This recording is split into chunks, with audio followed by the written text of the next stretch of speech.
بسم اللہ الرحمن الرحیم۔ السلام علیکم۔ سیدنا ابی بن کعب رضی اللہ عنہ سے روایت ہے کہ رسول اللہ صلی اللہ علیہ وآلہ وسلم نے فرمایا کہ موسیٰ علیہ السلام نے ایک دفعہ اپنی قوم سے خطاب کیا اور ان سے کہا کہ روئے زمین میں مجھ سے بڑھ کر کوئی عالم نہیں ہے۔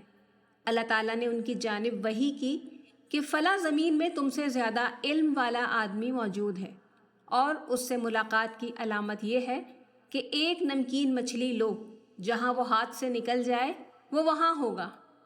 بس موسیٰ علیہ السلام نے نمکین مچھلی لی اور اپنے نوجوان شاگرد یوشع بن نون کے ساتھ چل دیے جس جگہ کا حکم ملا تھا۔ جب وہاں پہنچے تو ایک چٹان تھی۔ جب اس تک گئے تو موسیٰ علیہ السلام کوئی چیز تلاش کرنے لگ گئے اور ان کے شاگرد نے مچھلی چٹان پر رکھی۔ وہ حرکت میں آئی اور سمندر میں راستہ بنا لیا۔ شاگرد کہنے لگا کہ سیدنا موسیٰ آئیں گے تو میں انہیں بتا دوں گا، لیکن شیطان نے اسے بھلا دیا اور وہ آگے کی طرف چلتے رہے، حتیٰ کہ جب انہیں مسافروں کی طرح تھکاوٹ محسوس ہوئی، اور تھکاوٹ مطلوبہ جگہ سے آگے گزر جانے کے بعد محسوس ہوئی، تو موسیٰ علیہ السلام نے اپنے شاگرد سے کہا، ہمیں کھانا دو، اس سفر نے تو ہمیں تھکا دیا ہے۔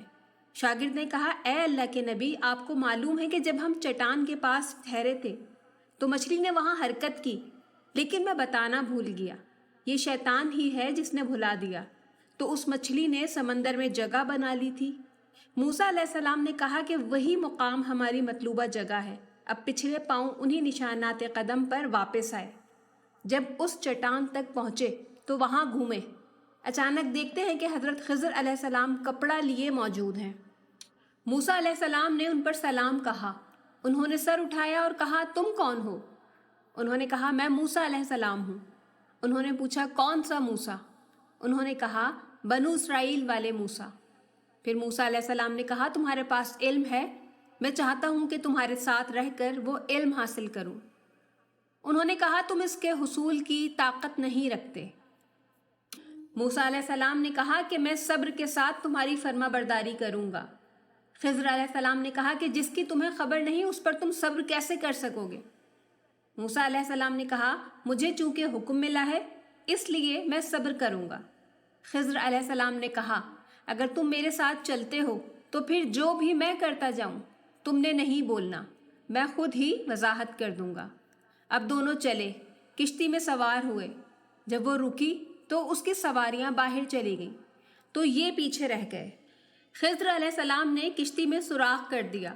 موسیٰ علیہ السلام بول پڑے کہ تم نے اس میں سوراخ کر دیا ہے، کشتی میں بیٹھنے والوں کو غرق کرنا چاہتے ہو، یہ تو اچھا کام نہیں کیا۔ خضر علیہ السلام نے کہا، میں نے تم سے کہا تھا کہ تم اس سفر میں میرے ساتھ صبر نہیں کر سکو گے۔ موسیٰ علیہ السلام نے کہا، میں بھول گیا تھا، اس پر مواخذہ نہ کریں اور تنگ نہ ہوں۔ پھر چل پڑے اور سمندر کے کنارے پہنچ گئے۔ وہاں بچے کھیل رہے تھے۔ ان میں سے ایک بچہ سب سے زیادہ صاف ستھرا تھا۔ خضر علیہ السلام نے اسے پکڑا اور قتل کر دیا۔ اب دوبارہ موسیٰ علیہ السلام بول پڑے اور کہا، ایک ایسی جان کو قتل کر دیا ہے جس کا کوئی قصور نہیں، یہ تو بہت بری بات ہوئی۔ خضر علیہ السلام نے کہا، میں نے کہا تھا کہ آپ میرے ساتھ رہ کر صبر نہیں کر سکیں گے۔ موسیٰ علیہ السلام نے فرمایا، اگر اس کے بعد میں کوئی سوال کروں تو آپ مجھے بے شک ساتھ نہیں لے جائیے گا۔ اب وہ دونوں چلے اور ایک بستی والوں کے پاس آئے اور ان سے کھانا طلب کیا، جبکہ موسیٰ علیہ السلام سخت تھک چکے تھے اور بھوک سے نڈھال تھے۔ بستی والوں نے میزبانی کرنے سے انکار کر دیا۔ پھر حضرت خضر علیہ السلام نے دیکھا کہ ایک دیوار ہے جو کہ بس گرنے والی ہے۔ انہوں نے اسے درست کر دیا۔ اس بار موسیٰ علیہ السلام نے کہا، اتنی مشقت میں ہم مبتلا ہیں، اگر تم چاہتے تو اس پر اجرت لے لیتے۔ خضر علیہ السلام نے کہا، یہ میرے اور تمہارے درمیان جدائی کا وقت آ گیا ہے۔ حضرت موسیٰ علیہ السلام نے کہا کہ رخصت سے پہلے ان باتوں کا پس منظر بیان کر دیں۔ تو حضرت خضر علیہ السلام نے کہا کہ وہ کشتی چند غریب آدمیوں کی تھی جو دریا میں محنت مزدوری کرتے تھے۔ میں نے چاہا کہ اسے عیب دار کر دوں کیونکہ آگے ایک ایسے بادشاہ کا علاقہ تھا جو ہر کشتی کو زبردستی چھین لیتا تھا۔ اب جب وہ بادشاہ اس عیب دار کشتی کو دیکھے گا تو وہ اس کو چھوڑ دے گا۔ بچے کو قتل کرنے کی مصلحت یہ تھی کہ اس پر کافر کی مہر لگ چکی تھی، جبکہ اس کے والدین اس سے محبت کرتے تھے اور اگر اس معاملے میں وہ اس کی اتباع کرتے تو وہ ان کو کفر اور سرکشی میں پھنسا دیتا، اور اس کے بدلے میں ان کا رب ان کو ایسی اولاد دے گا جو اخلاق میں بھی اس سے بہتر ہو اور جس سے صلہ رحمی بھی زیادہ متوقع ہو۔ اور اس دیوار کا معاملہ یہ ہے کہ یہ 2 یتیم لڑکوں کی ہے جو اس شہر میں رہتے ہیں۔ اس دیوار کے نیچے ان بچوں کے لیے ایک خزانہ دفن ہے، اور ان کا باپ ایک نیک آدمی تھا، اس لیے تمہارے رب نے چاہا کہ یہ دونوں بچے بالغ ہوں اور اپنا خزانہ نکال لیں۔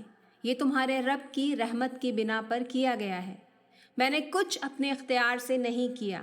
یہ ہے حقیقت ان باتوں کی جن پر تم صبر نہ کر سکے۔ ویڈیو کے بارے میں کمنٹ سیکشن میں اپنی رائے کا اظہار ضرور کیجیے گا۔ اگلی ویڈیو اپلوڈ ہونے تک اللہ حافظ۔